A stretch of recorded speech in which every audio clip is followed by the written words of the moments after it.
What up, y'all? It's your boy, survival rapper, producer, philanthropist, and founder of Summerfest. Hands down the best community variety festival in the world, maybe the galaxy. And we're back with another episode of Fest Friends to talk to participants of past and hopefully future Summerfest events. With me, I have a dear friend. I've known this man for, it's 25 years? Something like that? I think it's like, it's not a lot. It's a lot. We're still looking young and spry, though. He's a very funny comedian, community organizer, and activist. He goes by the name of Kofi Thomas. What's going on, Kofi? What's up? What's up, brother? Good to see you. Good to see you looking alive and healthy, man. Yeah, what's happening with you, bro? You got I've never seen I didn't even know you could connect your facial hair, because I can't do that at all. I just leave it. You know what I'm saying?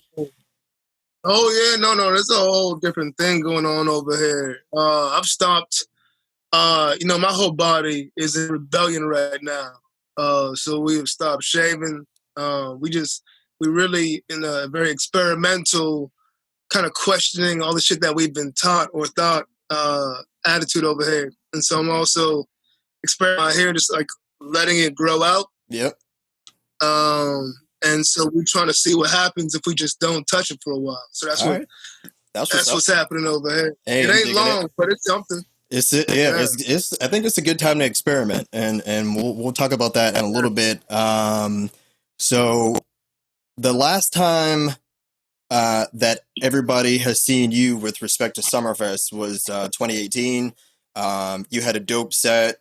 We were at Art Farm over in Somerville. You graciously came from New York and blessed us with a set. And beyond that, we haven't. Us at Summerfest, we haven't heard, what you've been doing. So, how was your 2019? And we already know how 2020 is getting down, but, we want to know everything up through that point, what you've been working on and how you've been keeping yourself busy. Yes. First of all, I want to thank everybody out there for being so curious about my life and what I've been up to.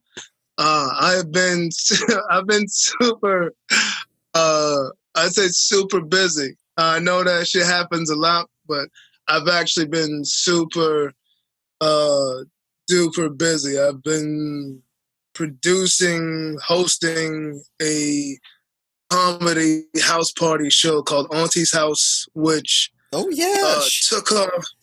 Shout out Auntie's House. Yeah. I came to one of those in Brooklyn.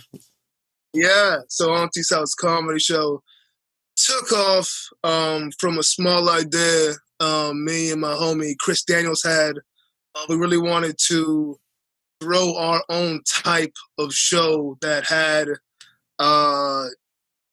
was more of just our style, our culture, the way we party, the way we hang. That hang wasn't for us. The mood when people first come in, all of that was important for us. So we had to throw our own show, get our own space to have the freedom to create it the way we wanted to. So we did that, and it started off small in my apartment, but from jump, we sold out at the first show, just 30 people, and then from there, for a few shows, it got too big for my apartment. We had to go find a bigger space. Ended up renting a loft, and then the shows were about 80 people, and then that was packed out, and 100 people, and that was packed out. And then we're just consistently packing out shows of 100 plus people, which if you've been to Brooklyn is unheard of for a bar show. It's unheard of for a club show when, really kind of unprecedented regular numbers for people just straight out the bat. Didn't even have a slow week. So that's dope. It was really fly, and we were both kind of along the way, just we'd have conversations after shows yo, what's happening? Where's everybody coming from? And then it was just kind of sometimes you get that you get that validation that like, oh shit, like you are onto something. Like this is something that that people really, really want to see, really want to be a part of. So that was on my 2019. Mm-hmm. You know what I mean? Just building and learning and making connections within the comedy community out here.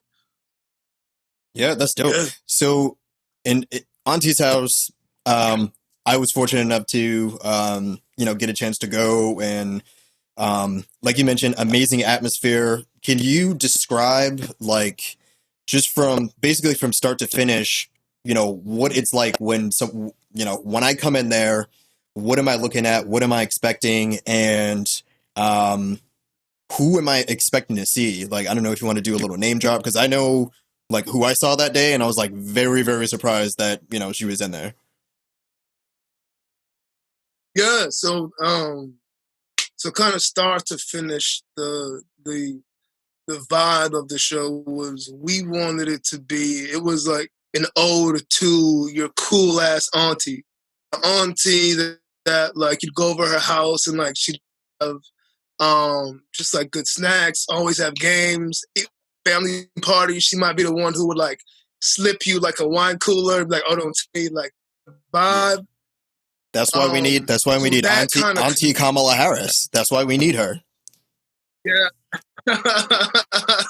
Shout out Auntie Kamala. She just gotta dance more. If she danced more, I think she'd get more people behind her. But that's a whole political thing. She need better people on her campaign. Yeah. But so for that good auntie vibe, we wanted it to feel. I wanted people to be comfortable and to feel like let their guard down. Because a lot of comedy is when you get people to let their guard down, and that's when like the best laughter happens. So with kind of that intention, we're like, all right, when you go to your good ass house party, what does it look like? When you come in, there's just liquor and snacks on a table. There's not a lot of signs, ain't really nobody. Just like you could just kind of come in and it's like buffet style. So that's what we did. Right. Got a whole lot of liquor, a whole lot of snacks, and then put out the word like, hey, it's kind of polished out. People were like jumped on it. People were bringing in pies and baking cakes just for the show. So we had this whole table. So we went off like your initial interaction with like trying to figure out what this show is. Like, oh shit, like you bring a whole tray of brownies. So like now how you feel. Right. Like you were already in the good mood. Right. So and then we have like a DJ, so the music is good and the music is like our culture. So everybody's already vibing and it already has like a sense of like familiarity. Yeah. Then you already comfortable. You already kind of like happy you made this night to be here. We bring out, a handful of amazing comedians, different perspectives, all different styles, but all killers, all dope, like dope individually, and then we try to curate the show so it's like together it's a dope show. Yeah. Yeah, so we do that and we put all that thought into it. And we know from being in New York, I've been there a few years, Chris been there for a few years, so we know a lot of people in the scene. And we've built up a reputation of really like putting in that work to like put on Black women, put on women of color. So people see our lineups and they already start to understand like this shit ain't like your regular, same person coming up talking about the same, kind of whatever bullshit. This is like you're getting some really, a really diverse set of voices and personalities. And so all of our lineups, I mean, I'll put like anything behind it. You can look at any of our lineups from the day we started, and it's always crazy. It's always crazy. From day one, it's always been insane. Yeah. And that's something that we still by. Yeah, that's it. So it's like, so whatever you were thinking of a comedy show, what a comedy show is like, it's not going to be like that when you come to our show. You're going to have, you're going to have a vibe that's hopefully else you've been to, and you're going to leave there, wanting to tell some people and want to come back. So another thing that is a real a real source of pride for us is we get people coming back over and over and over again, and that's when you know you really made an impact on somebody when their friends and all their friends come and all that. So yeah, that's where that's from start to finish. People come in, relax, get some food, get a drink, start to talk to each other. Also, the most shows like audience actually talking to the audience, sitting down, having a good time. Comedians come out after the show. It's still not over. We got a DJ that then starts spinning. Then people stay there, they dance, they talk more, and then we dance till they kick us out. So yeah, start to finish, it's a whole scene. Yeah, that's amazing. And I can remember distinctly, just having, it did like have this completely different vibe that like eroded away the way that I was supposed to think about a comedy show. Like, you gotta go and like sit in your seat and like be super rigid, and like there's not really any interaction, and like the DJ was popping, and like everything was great in terms of the atmosphere, and then afterwards, to your point, it was a party, it was a vibe, and I was like, oh shit, that was Dulce Sloan. Like I got to see her like up close and personal, and I was just visiting Brooklyn for the day. Like that was dope. So tell me about I know one other thing that you're into is giving back to the community, and you're from Boston. Yeah. And you moved to New York a couple of years ago. Like, how did you go about kind of ingratiating yourself into the community so quickly?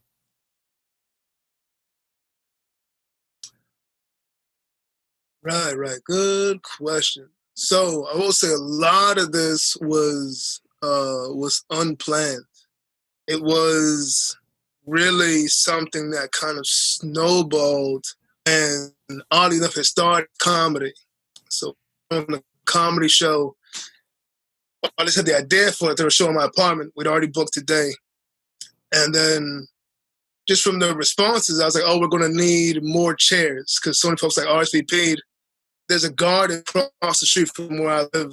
People, they have a ton of fold-out chairs. So I was plotting on like, all right, how do I go ask this old man in there, to borrow these chairs? So I go in, ask him, I'm like, hey, like I'll pay you to rent them. And he's like, no, don't worry about it. Just take them, just bring them back. And I was like, oh, that's kind of caught me off guard. It was so generous. So I was like, hey, look, I work for a moving company. If you ever need like something big picked up or dropped off, you need to, reciprocate. And he said it just so happened that they were starting to rebuild their dance floor, and they had a lot of lumber from a store. So I was like, oh, okay, like just let me know when to come by. He told me they ain't buying the truck, and he told me now, like later, he was like, he was surprised I came by, because he's like, people talk a lot of shit, Right. but usually don't show up. So Yep. I showed up. We went out. We got the lumber, came back, and then I was like, I had the day. I was like, yo, I'm here. Like, I'm ready. Whatever you want to do. You want to work? So we started building it, and then it gave me a chance actually to see what he had, because once we started working out there, it was people I ain't never talked to.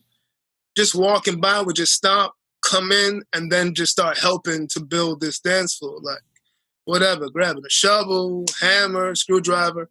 And then I was just seeing like, oh, this is a community space, but also like this is what happens when you've been building community for years. Like whenever you need something, people just stop and start. So you have that, you have that community. And so from there, I was like, oh, this is a spot I definitely want to be a part of.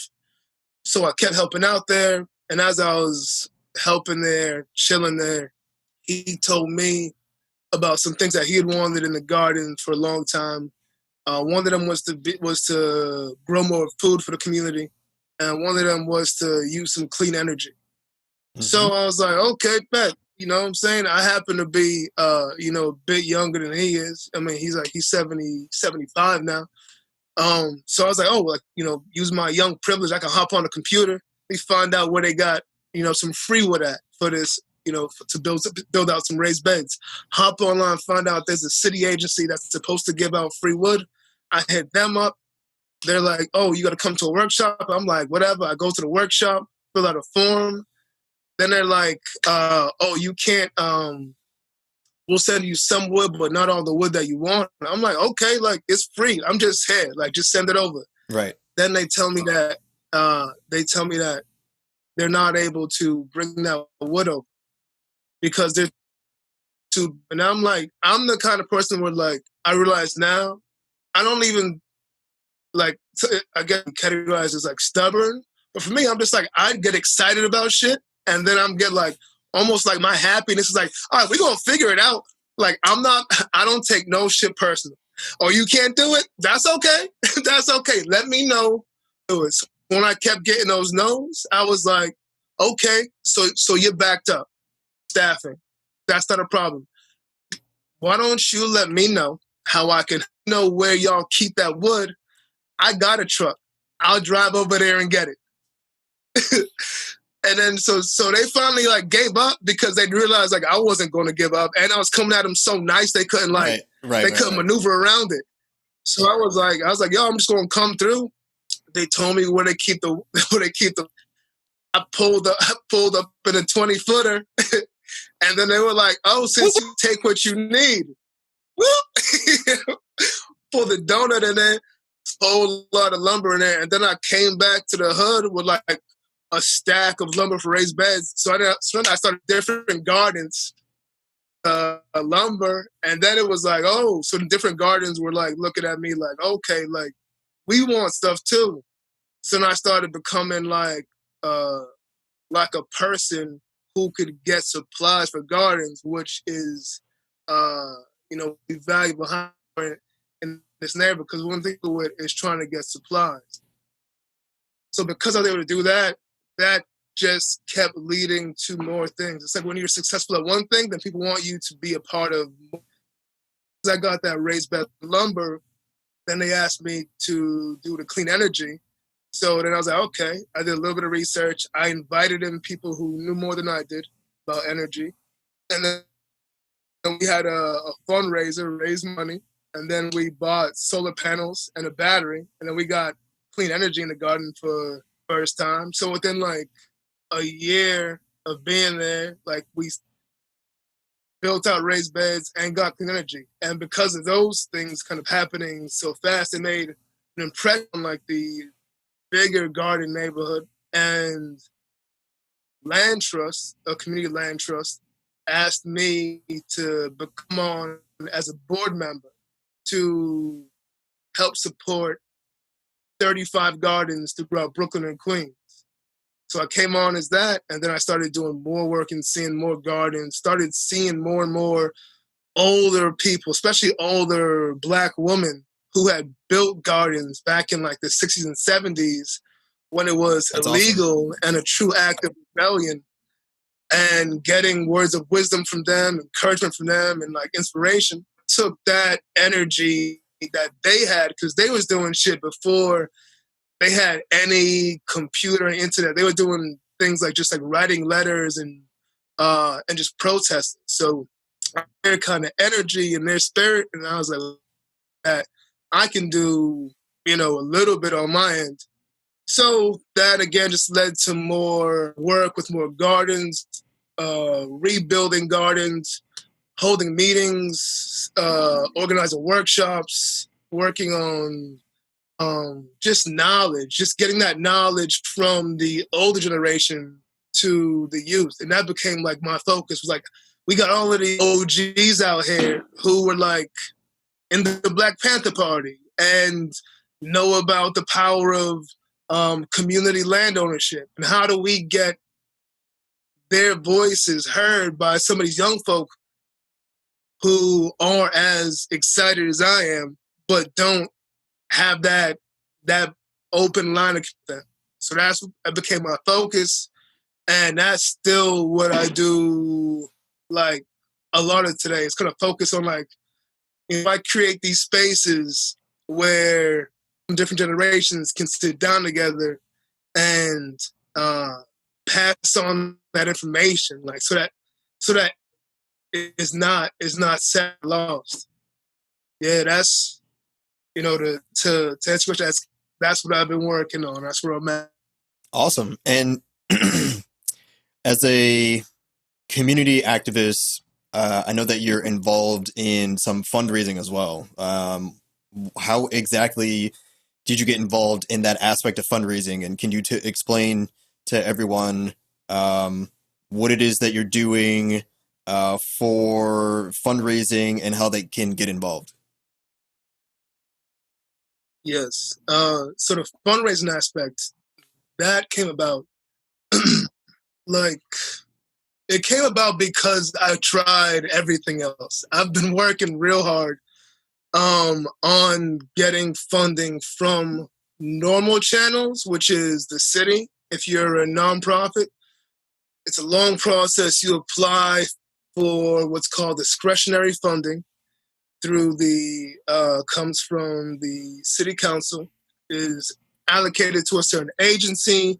I won't bore you with details. Basically, your money from taxes is held by other people, okay? And then them people, they decide how much of your money is going to go towards nonprofits that do services that are supposed to be done anyway in your community. Now, those nonprofits have to apply for some of that money. Now, once they apply for it, it's still not easy. They don't get a check for that money.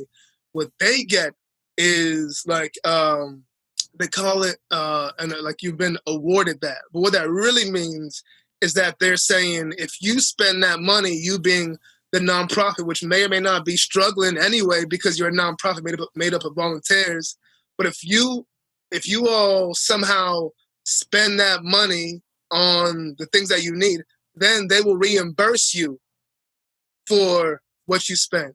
My shit is like, we a small nonprofit. We made for volunteers. Everybody out here is already doing extra work for free. Mm-hmm. I was like, yo, if we had the money, I wouldn't be asking you for money. So it's like there's this whole confusing game within the nonprofit world of like, it's red tape. Have to add, it's red tape, and the assumptions are crazy and they're stifling. It's like, let's say I'm a small nonprofit and I want to rebuild a garden, right? So I need like 20 grand to rebuild it, right? Let's whatever construction tools, supply, whatever. I need $20,000. So I have to ask the city for that $20K to rebuild it. Now, even if the city says yes, that means I still have to raise $20,000 to purchase the materials and to pay for it myself. And then I have to submit my receipts to the city to get reimbursed. But I'm like, but that still means you have to raise $20,000 to get it done. Right. So it's like, so there's that whole thing. So being on the inside of the nonprofit world, I got a chance to like sit in on other nonprofits, and this was like a major turning point for me. Was I got to attend some workshops. I suggest anybody, whatever you're working on, try to like just read as much as you can. Go to those free workshops. Sometimes they're boring, but they drop gems that you need. You've got to educate yourself. Because of the frustration, I was like, I need to go learn more. So I went to workshops, read a lot online. I met with like the city's financial counselor. Like just sat down. He's a real cool dude. And the people who have a lot of money, like the nonprofits that have a lot of money, talking like the endowments, when they're like, people like the millions and billions, they were looking at me like, like no disrespect, like they almost laughed at me because they were like, what are your sources of funding? Like real sweet, that like sweet, like white lady cardigan voice. They were like, what's your source of funding? And I was like, well, we have discretionary that goes to, and they were like, okay, cool. And what else? And I was like, no, that's it. That's all. That's the whole thing. That's all that we have. And they were like, you don't have any don't have any private donors? Like, what's your private donor? Like what's your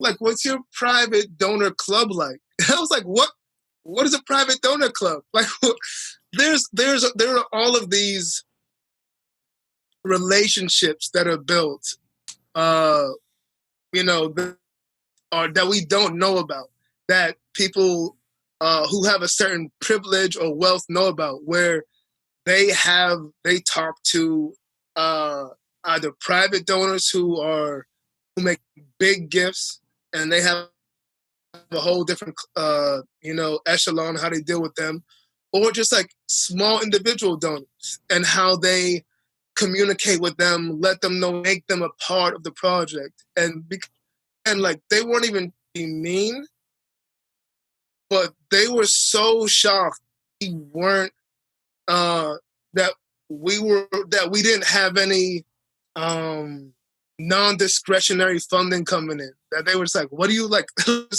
Couldn't believe it. Because if you only discretionary funding coming in from a city agency, then you are at the mercy of that agency. But as anybody knows, if you run a festival or a garden or a school, you have expenses that come up all the time that you cannot predict and are time sensitive. You can't wait 8 months to hear back from some office of you got that grant. Right. You need shit now. And a lot of things that you need don't qualify for what they might say you need that money for. But when you connecting and engaging with kind of, I almost think of them more like investors, like people who like want to invest in your idea or your project, then they are investing in you, and they know that like they're giving that with the intention that you're going to fit how you see fit to complete that mission, to reach your goal.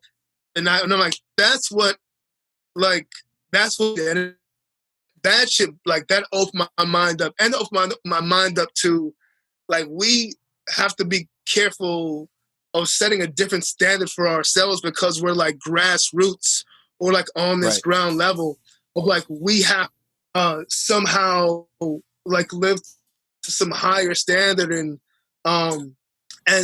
not the freedom to spend and allocate funds the way that we see fit to reach. Because when people give, if we just look at our biggest institutions, like politicians, when you donate money to like Bernie Sanders, like nobody's writing the check out like to Bernie. This is for a TV spot in Ohio. There's none of that. This is for change. I'm doing this because I want change to happen. I think you today that can make it happen. And so I was like, oh man, I didn't tell you. I gave a speech at Carnegie Hall, and I went in on politicians, because I was like, it was politicians and big corporations. And I was like, I need you know how I feel about big corporations. I know, fam. So I was like, I need you all to invest in us the same way we invest in you. Invest in whenever you invest in stocks in a company, you're not saying whatever, hey, Coca-Cola, here's my $24, and I want you all to create a new flavor. It's like, here's the money for you all to keep doing what you're doing and try to expand on it. And however you see it. Because you ones who know about Coca-Cola. Right. Same thing with politicians. I was like, when we invest in your campaigns, when we invest in your political parties, we don't do it with any of those stipulations. We say we believe in you, and we say that we expect you to do some great things and make some change. Right. So we on the ground level already doing that work, invest in us the same way. It's like, just cut that check and let us get to work. Perfect. And for those at home, can you let them know the channels in terms of how you're raising money, what the goal is, and what you're at right now. Yeah. So so GoFundMe. I've got a GoFundMe up there. It's called Grow Together, and that put that up around the beginning. Near the beginning of when we opened the garden, that was like, I knew there was going to be some major costs, and there was. Just getting the place. And from that garden, it grew into a movement of building out other gardens around Brooklyn, and then so our support other gardens in the neighborhood. So now there's like a web of gardens, web of support that we build, we trade with. We're creating a garden community of, focus on like solidarity economics, getting people. It's a whole web we're building. So the GoFundMe was built to support that and to help that, that initial idea of bringing the community together to grow together, in honor of that. And since that started, we've done a ton of work, a ton of events, literally tons of food, and we just continue to look to our hood to see what we can do, and to see who's a hood that has skills, that wants to bring it into the space, that wants to share it. And that's the growth. We had the first year and a half or something that the GoFundMe was up. It was doing well. And then there was a couple of articles on the garden. News stations stopped by, a couple newspapers did a write-up on us.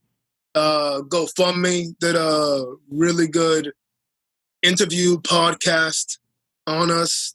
Then really randomly, but a neighbor who came in one day asking to learn how to plant. So I talked with him, just explained, putting plants on.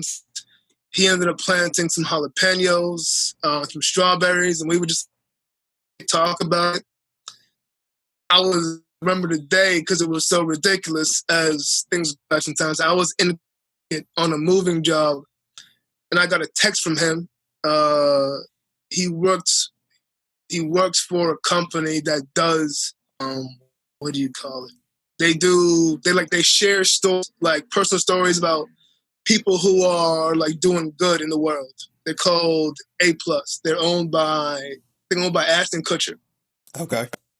So he sent me a text, and he was like, "Hey, somebody at my work just brought me a story about a garden in Bushwick, and it's the garden that I garden at. I would love to do a story on it and promote it." And I was like, "Yeah, cool." Because thinking, that's more attention to the garden, make more people who want to grow see it. Then he sent me another message. He's like, "Yeah, so we picked it up. We're going to run it." And then so it went on Facebook, and then it just the story went whatever. Facebook blew it up, and it got thousands and tens of thousands of views, and then more people just kept. And then that was a really dope time, a really dope milestone, because that opened up the idea of different people around the country also have a passion for changing their environment. So I started getting emails from around the country about people who had a piece of land in a neighborhood that nobody was using and wants to know how they could change that into a garden. So I ended up becoming a kind of impromptu consultant on how to change land and bring folks together. So yeah, that's dope. That was all from all from that. Cool. Yeah. So everyone check out the GoFundMe They're trying to raise $40,000 and they're doing a hell of a job. I think I looked at it right before the interview and you're at like 37 something. So that's Yeah, well, that's a yeah. that's a great accomplishment. So help them close the gap. Um, the next thing that I want to ask you is, it's related to the way that we're communicating, right? Right. We're on Zoom, and I haven't been to New York in however long. I haven't even been to Southern Connecticut to see my mother-in-law because like we're all afraid that we may be asymptomatic and like we don't want to cause her any harm or distress. Like, how have you been dealing with COVID-19, in the center of New York? Just, it seems like the epicenter of like where all the cases were in the country. And how has that impacted some of the work that you're doing in the garden and your creativity in terms of still doing comedy? Oh, yeah.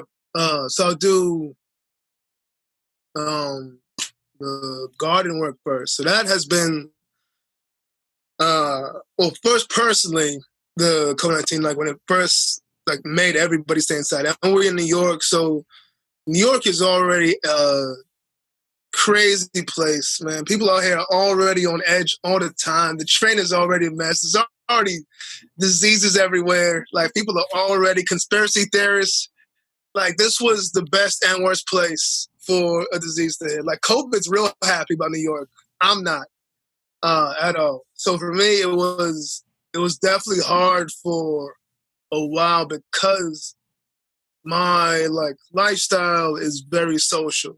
Like both the garden world and comedy world, I'm around people all the time, and that's been my life for years. Like always in like a room full of people. So for that to go from that to zero was like a dramatic, like someone pulled the emergency brake. And it took a while. I remember because like, I'm lucky enough where I got some good folks around me, but it took a while just to like kind of go from like, all right, okay, so this is like happening to like, oh, this shit's happening and it's everywhere. And what are we going to do now? So just dealing with that, and then dealing with that, talking to some good folk, and I got some good people around me who, when there's a struggle or pain, they're always looking. They're always like trying to pick it apart. Like, what does this mean? Like what is this time right now? And how do we, almost thinking of things like energy, where you can't destroy it, but how can you how do you like move it? So how do you take this, this isolation and take it and turn it into, well, now it's a time for you to do all of that shit that you said you was going to do, on things that you've been putting off. Now you don't have an excuse. Now you're just in your room with yourself.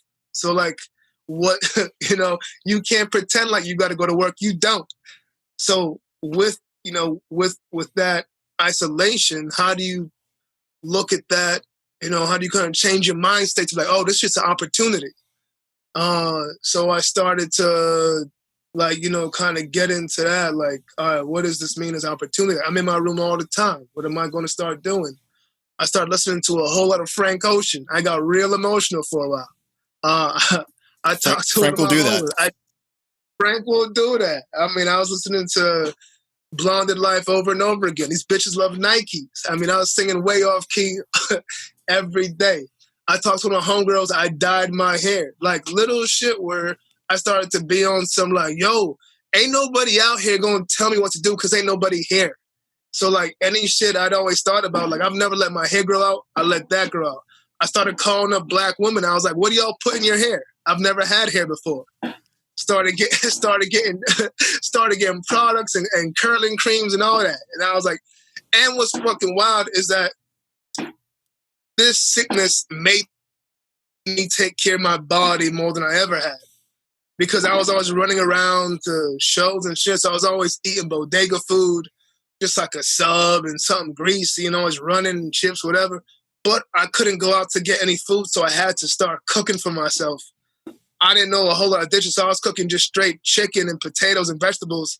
So I was eating only good shit for months, and then, you know, going on deep YouTube dives. Like, I'm in the house all day with isolation, and I know your body's supposed to move, so you just start looking up like different calisthenics, and then you start talking to folks, like, what are y'all doing? And then it's like, you know, you get into a whole little different world with that. And then so I was just at home doing workouts, staring out the window, listening to Frank Ocean, like just like real real isolated movie sad shit. Yeah, just right. Just straight dolo, just like hanging up a hammock. Like, I'm just gonna take care of myself. Like self-love on my black shit.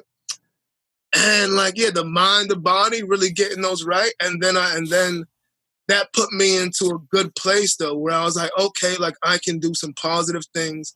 Now what can I do that's positive for other people? Because it all starts with yourself. I was like, all right, I'm starting to love myself, take care of myself.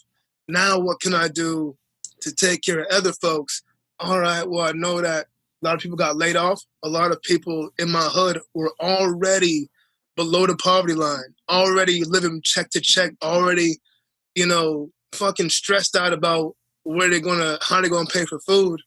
So I was like, okay, now what can we do with our garden spaces? What can I do with what I know about like I said, like my ability just to like track shit down and like keep going? I was like, what can I do to find food? Like, how do I grow more food and find food? And so that's when I came out, you know, when we started coming back outside, and like my hair was dyed and I'd like lost weight. And I was like, where's that food at? And so I started reaching out to organizations, and I was like, eyes bugged out, all crazy. But I was like, I'm just walking around in a tank top and shorts. Like, like, I'm about to get food, bro. What's up? So I ended up like having some organizations that were like also on board. Were like, oh, you going for food too? I was like, yeah. So it was like, it was this weird, like solidarity of people who had come out of quarantine, like all like re-energized. Like, all right, we all together right now, and we all know, like we all woke up a little bit. We all had time to like be with our own thoughts and wake up and realize that that a lot of this shit is fickle, is not secure. Like these chains of food that we rely on, like the food coming in from like the parts of the country, like those can be compromised. These jobs that you have, those aren't secure. Millions of people lost their jobs overnight. So these things aren't secure. So what can we do to bring in a little peace of mind to this hood? And then so we're like, oh, let's focus even more now on that knowledge, on letting people know how to grow their own food, because that's something that people can't take from me. Like, no matter what happens, if you know how to grow your own food, like you could be anywhere in the world. And, you know, if you got a little bit, you might be able to, you know, grow some lettuce or grow some tomatoes. Then, and even just doing that, you feel different, because you feel like, all right, I'm not scared anymore. And if you could start like lowering or lessening people's fear, like that's some cultural change shit. So that's how I came out, man. I came out the house on some revolutionary shit.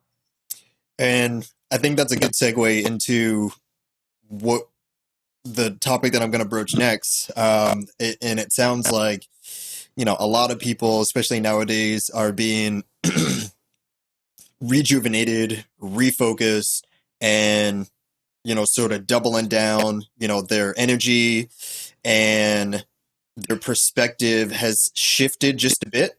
And obviously what I'm referring to is a lot of the protests that are happening, a lot of the unrest that's happening in various cities, namely in Atlanta most recently, in Louisville, in Minneapolis.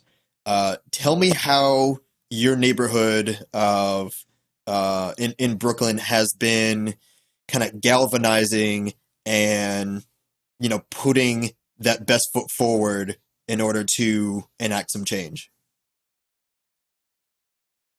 Right. So, yeah, I think to what I was kind of touching about earlier is with kind of in response to, as a reaction to this, to this crisis, one with the COVID, and then with the police brutality, as almost as like a defense mechanism, people have been coming together.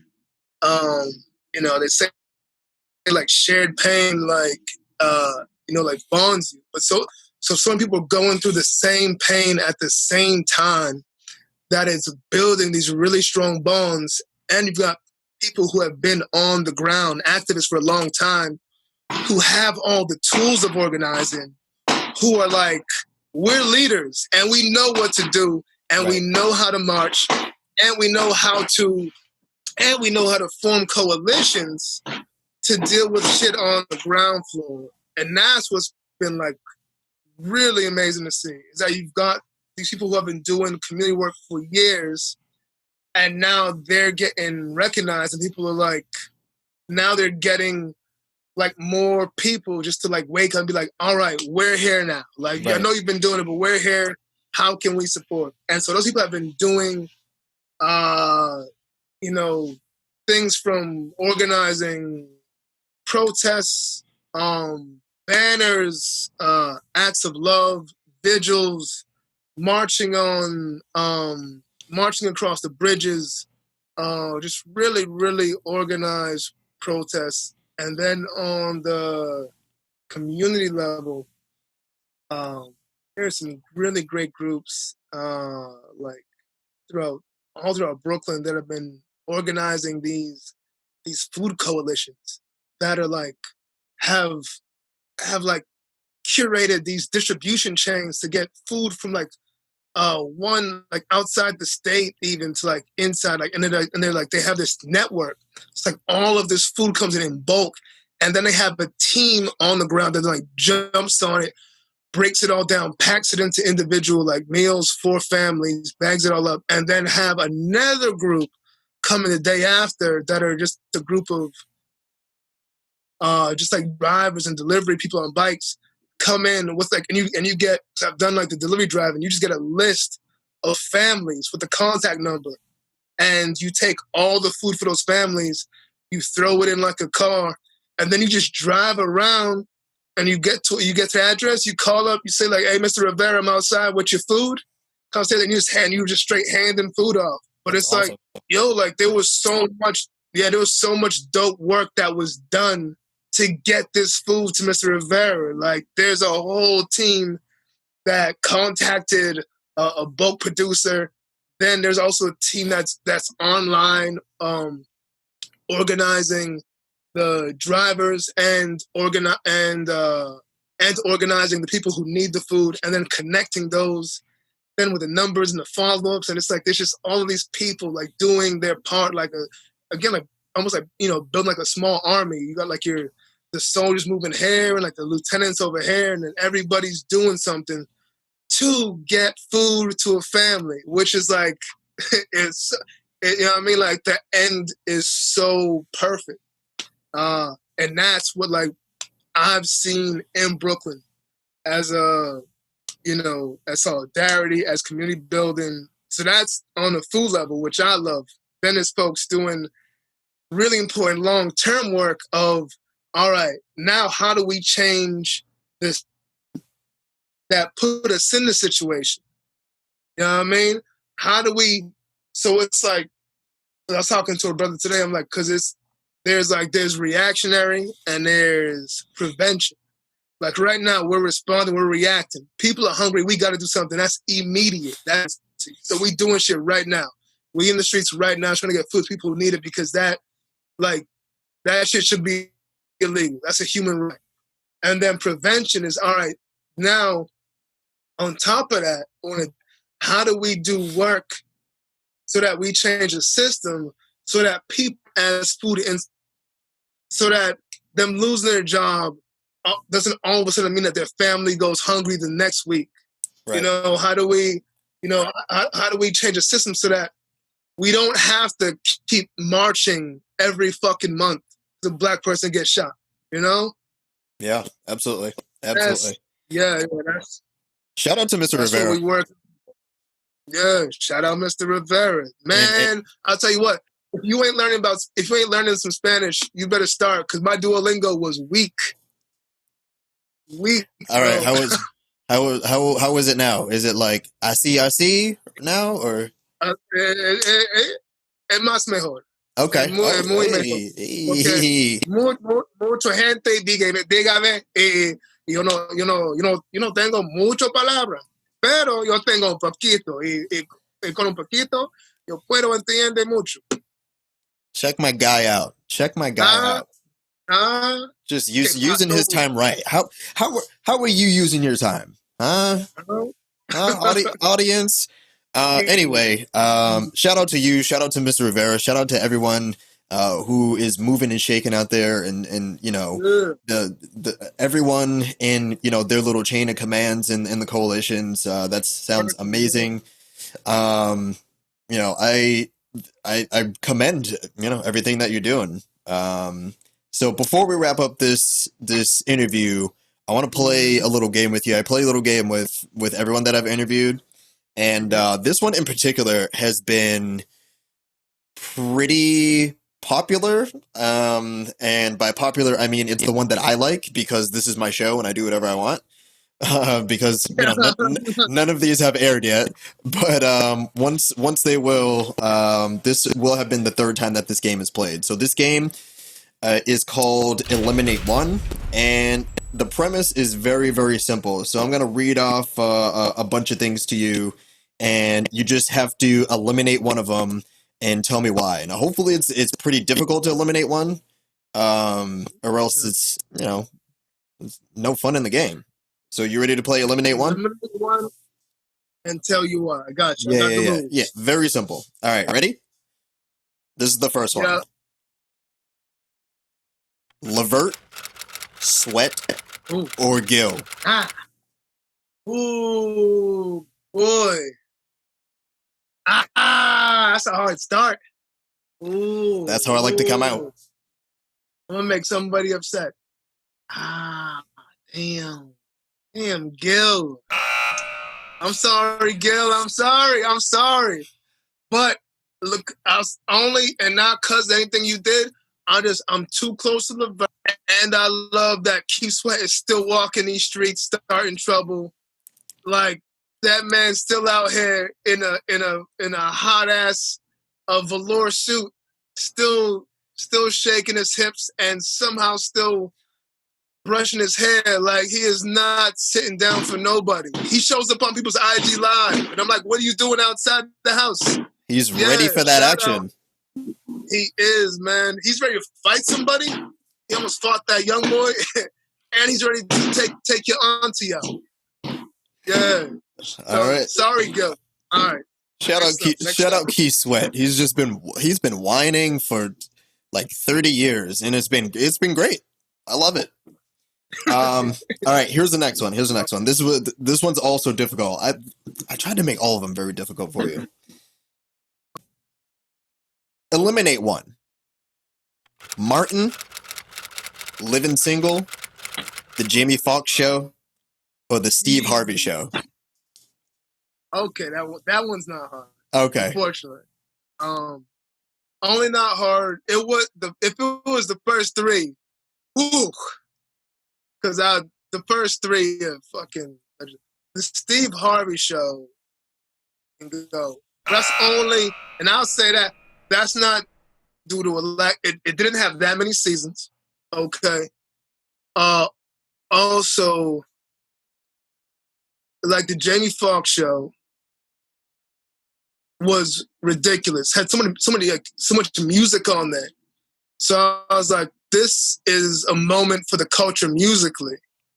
Living Single, just like, I mean, that it's black women have a show even on paper, like I had a whole joke about that show where I was like, even on paper, that shit looks illegal. Yeah. Like full black This was in the 90s, like early 90s. Right. So that right there, and to think and living single is a pioneer in some ways. It's a lot of firsts, because if you have an all black show already, that means you're having black showrunners. That's major. That's a new thing. But then also you having black hair and makeup, because ain't nobody white touching Khadijah's hair. So now so now you're employing a whole black crew getting health and dental. So it's a whole black economy just off of living single. So that show up there. And then Martin, you can't touch Martin. Yeah. Martin, I still watch Martin about once a day. I'll watch a clip. So that ain't going nowhere. You already know what time it is with Martin. No. All right. We're gonna shift gears a little bit for number 3. I'm gonna go. Please eliminate one. Mrs. Doubtfire, Tootsie, Joanna Man, Big Mama's House, any Madea movie.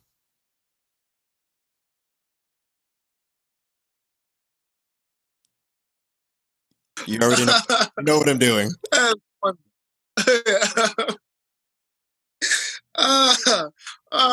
This one shouldn't even be hard. I don't even care like that, but I know people who do care. That's all I'm thinking of. All right, so that's like feelings. It doesn't matter. It do. No, it's going probably Tootsie. Probably Tootsie, because I ain't got no real connection. I want to listen. I, in good faith, say Madea. My mom has bought about every bootleg Madea movie that has come out. And so out of respect to her and all black moms out there who also buy them thin bootleg DVDs of Madea. In the little sleeves. The little... where somebody printed that shit out at home. Yeah. It never fits right. Print out that fake cover. Yeah. That little thin one. Yeah. So Madea stays in there on behalf of all black moms who buy them at the salon. All right then. All right. Let me see if I can make this one a little easier for you. Number 4, eliminate one. We're gonna go. Okay. Arizona iced tea, Brisk iced tea, Lipton iced tea, Iced Tea the rapper. Oh wow. Okay. Oh yeah. Okay. Yeah. Brisk iced tea. You're out of here. Stop playing. First of all, you was only real famous because of that commercial. I remember the claymation. Yeah, you ain't touching no other iced tea. You ain't even close to that iced tea in there. Matter of fact, yeah, you like lukewarm tea. You ain't even iced tea. All right. Them other ones is iced tea. Lipton's is a whole party. Go ahead. Next up. All right, Brisk, you're out of here.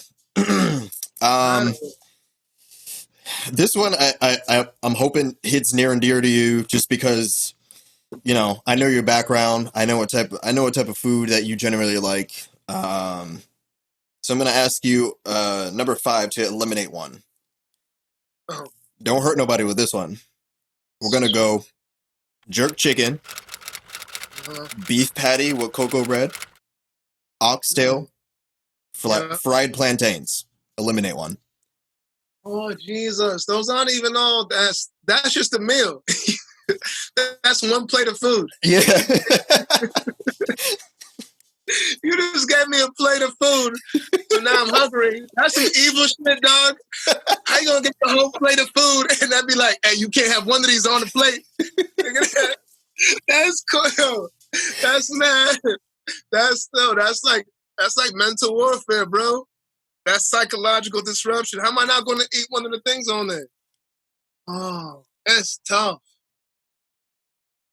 Damn, but I can't do that to plantains. But it's the only one that's like a dessert on it. Island. I mean, you can. It's just all the plantain people are gonna look at you funny. Yeah, Because I've eaten a container of plantains dolo, so it ain't gonna be them. We've been through too much. I can't turn my back on plantains like that. You know what? I'll go ahead. I'll risk it. I'll risk being excommunicado from the West Indian community. I'm gonna say oxtails. Okay. I'll say oxtails, and whatever brethren come see me. Oxtails is overrated. It's a whole lot of bone and a little bit of meat and a lot of sauce. Really, it's the sauce that's the flavor on that, and that's why you get jerk chicken with the rice and peas with the oxtail gravy, because that gravy's where the flavor's at. So whatever, come see me. Tell them. Oxtail gotta go. Tell them. All right. Come see him. All right. Number 6. I'm curious to know what you think about this one, since you're a comedian. One of them's got to go. Eliminate one. Insult comedy, prop comedy, observational comedy, improv comedy. Oh, that was tough. Someone's not getting invited back to Auntie's house. Oh yes, somebody's come back in for sure. You know what? It's tough because, all right, so it's insult comedy, but only as a form of like getting on stage. Like that's never been like, I don't think that's good writing. Like that shit don't make me think. I don't leave, be like, oh, that was a good ass show. Insult comedy is not like that kind of funny to me. It's never been that kind of funny to me. Although I do love like hanging out with friends and like roasting each other, but that's a different thing. That's between like people you love and care about and like getting on somebody's like shoes and shit. But insult comedy, like on like if you like up on stage doing that, that ain't it. That ain't the look. All right, Triumph, get out of here. Yeah, exactly. All right, number 7. Eliminate one. Cocoa Puffs, Cocoa Krispies, Cocoa Pebbles, Booty O's. All right, so I say we definitely chocolate themed in this one. Chocolate for breakfast is we already living a frivolous life. Getting the day started off with a ton of calories and a ton of shit. All right, I'm gonna say,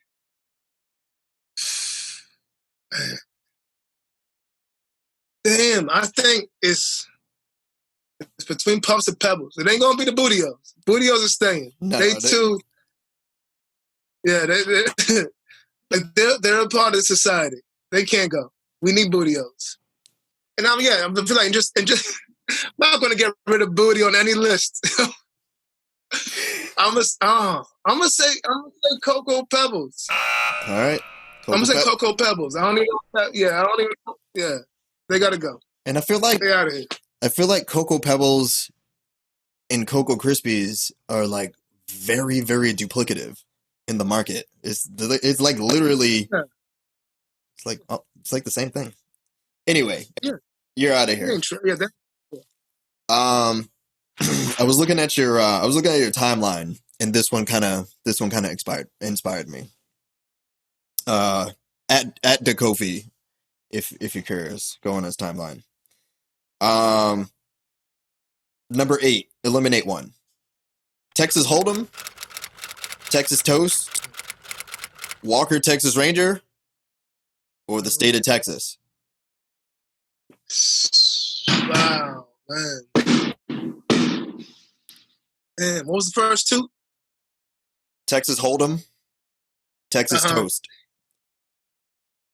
Yeah, see, that's tough. That's a tough one. Because I don't play poker. So that one's tough.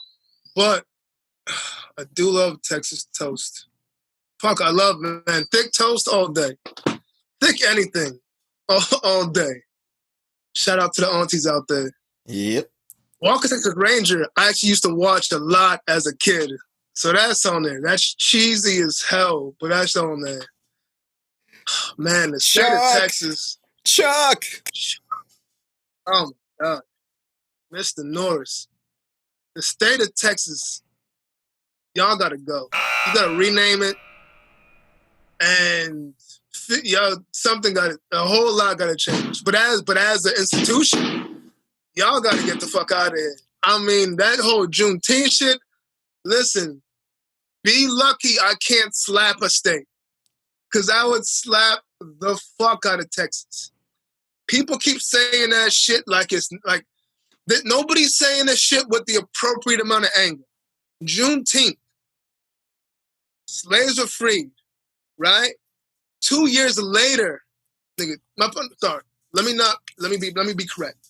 2.5 years later, when some people from the Union Army were coming to Texas, they let the slaves know, and people know, that y'all are free now.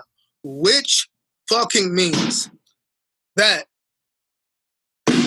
ignorant ass, racist ass, evil ass white folk in Texas knew that by law slaves had been freed and didn't tell them, kept that shit a secret for 2.5 years.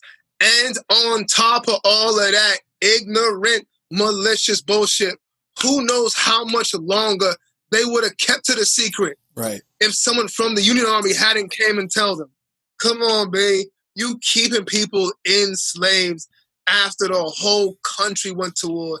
And it was like, come on, how the depth of evil.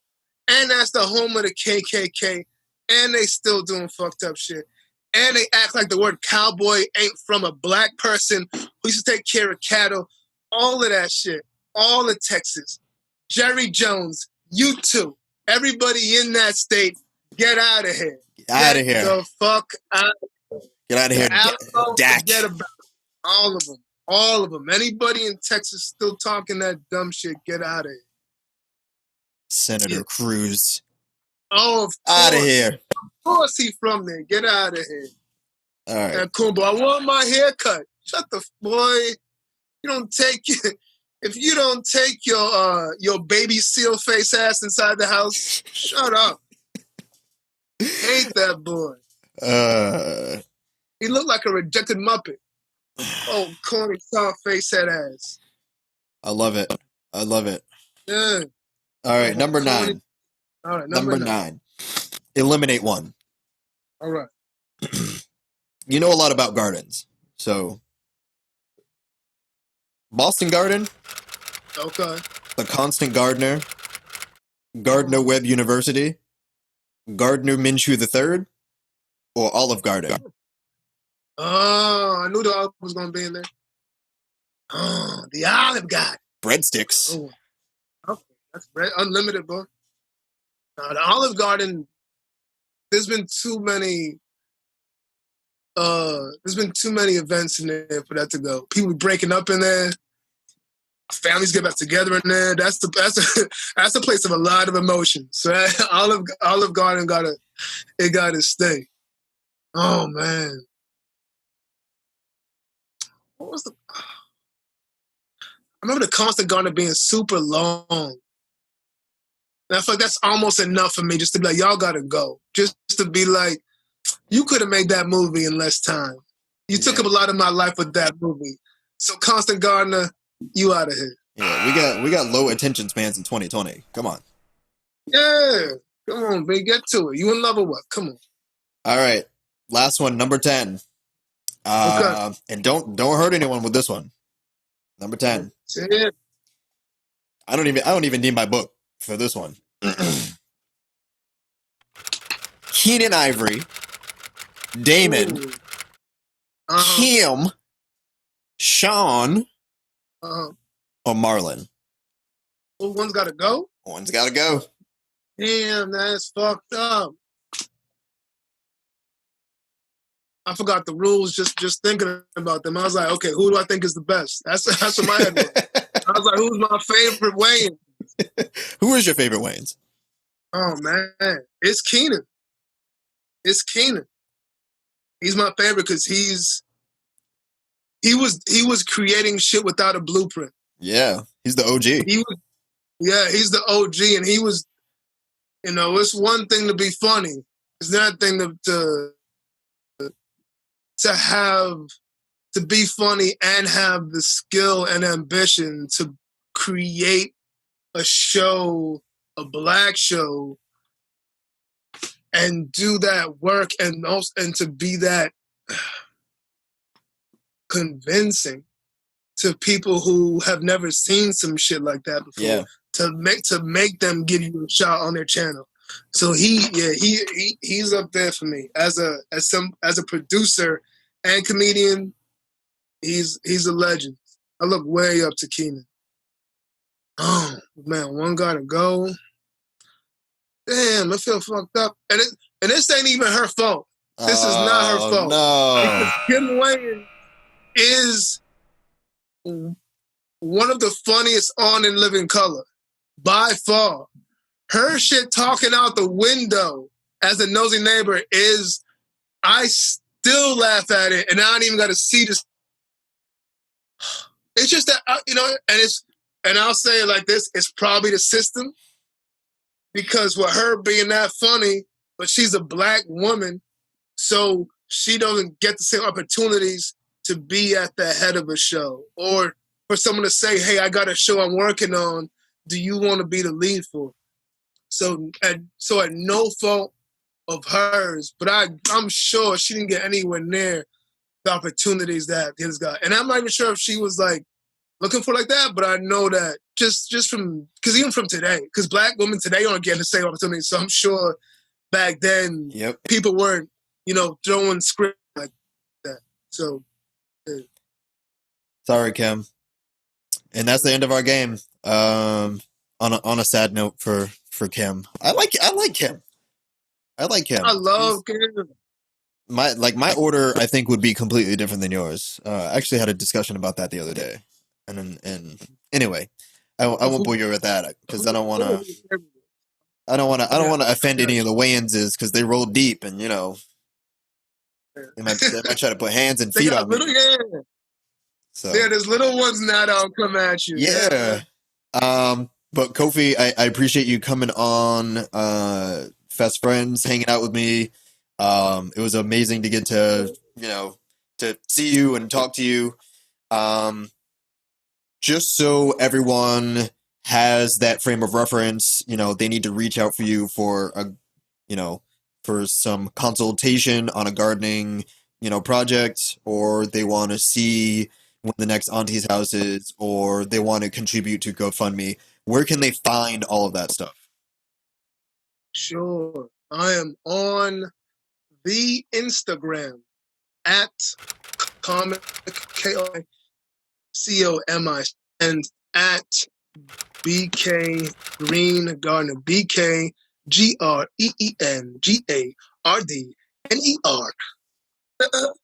Shout out to Ursher Raymond. So yeah, I'm on those platforms. I'm on Twitter at the Kofi. That's DAKOFI. I'm in the streets. You might see me walking around tank top. That's probably me. Tank top, shorts. That's my look all summer. Any other identifying and things so they can be like, is that Kofi? Or I don't know. These days, I don't want to get called a racist. Right. you gotta do the fake shout like Kofi. And look, or if you see somebody, and if that person is in a garden or planting something, then there's a good chance that it might be me. But you never you gotta take some chances sometimes in life. Maybe that's right. That's right. That's your problem. Well, Kofi, again, I appreciate you coming on. Very funny, very insightful, very inspirational in terms of the stuff that you're doing. I make sure that you reach out to Kofi for some of his thoughts and that you contribute to the things that he's working on as far as the garden's concerned and some of his community activism. So we're gonna wrap it up here. I think Kofi needs to go outside and set off some more fireworks, with the rest of his hood. It's crazy out here. It's crazy out here. I think I made him really, really hungry, so he's probably gonna go order, a big dinner. Don't leave the oxtails off though. You like you Yeah. you owe it to the oxtail crowd. I might be Um, banned, but that's okay. but thanks again for coming on. For the rest of you guys, I will see you next time on Fest Friends. Peace. Yeah. Peace.